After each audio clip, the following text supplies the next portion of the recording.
Hello, I'm Terry Clemens, Executive Director of the National Consumer Reporting Association, and welcome to our Man on the Streets Credit Education video series. Founded in 1992, NCRA represents the specialty consumer reporting agencies that provide the credit reports required by mortgage lenders and property managers for making residential lending and leasing decisions. In these videos, you'll not see professional actors, but random Americans visiting iconic destinations with credit reporting and scoring questions. The answers are provided by NCRA members, each of whom have experience ranging from 15 to more than 40 years of employment in the consumer reporting industry.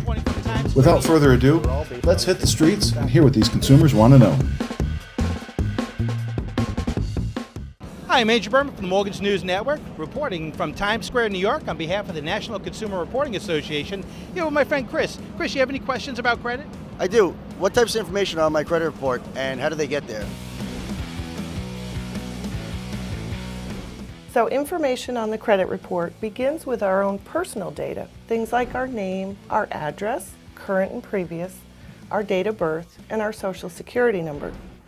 In addition to our personal data, there's a lot of detailed information about the credit accounts that we hold. Things like the date open, high credit, balance information, and payment data. Accounts that are on the credit report will be things like credit cards, loans, mortgages, student loans, medical debt, tax liens, bankruptcies, civil judgments, all of that good stuff. Agreed. Plus inquiries. So if other credit grantors have recently inquired on our credit history, there'll be a record of that as well.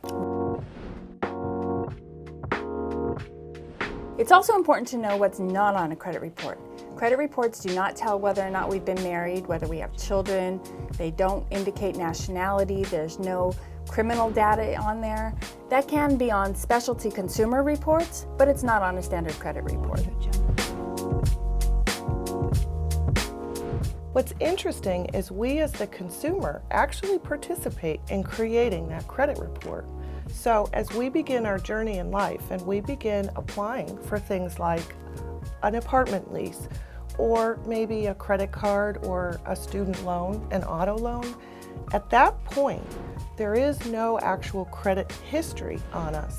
But the fact that we've completed an application and that data gets entered into the database, that actually begins that report or that credit history.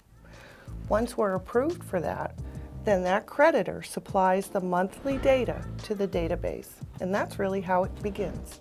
Right, but it's also, there's more than one database. There's Experian, TransUnion, Equifax. There are 3 different companies and they have 3 different reporting dates, or many different reporting dates actually. So when you're checking your FICO score or checking your credit, it's really important to check all 3. They do vary.